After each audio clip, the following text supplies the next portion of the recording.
స్త్రీలు చేయకూడని పనులు ఇవే. స్త్రీలు గుమ్మడికాయను పగలగొట్టకూడదు. అలా చేయడం వల్ల గర్భసంచి కిందకి జారిపోయే అవకాశం ఎక్కువగా ఉంది.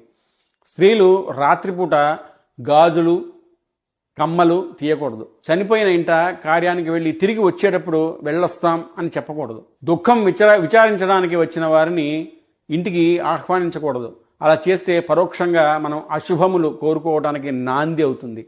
స్త్రీ ఉదయం లేవగానే కంటి పుసులు తీసుకోకుండా ఏ పని చేయకూడదు. అలా చేస్తే ఇంట్లో దరిద్రం తాండవిస్తుంది.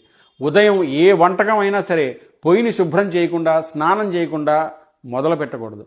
మెడలో తాళిబొట్టుకి పసుపు రాయకుండా అస్సలు ఉండకూడదు. తాళిని తీయకూడదు. చీటికి మాటికి అలిగి కంట నీరు పెట్టుకోకూడదు. గృహిణి ఆ ఇంటి లక్ష్మి కాబట్టి ఇంట్లో దరిద్రాన్ని కొని తెచ్చుకోవడమే అవుతుంది. తస్మాత్ జాగ్రత్త. హలో బదులు జై శ్రీరామ్ అనండి. ప్రతి హిందువు జై శ్రీరామ్ అని కమెంట్ పెట్టండి.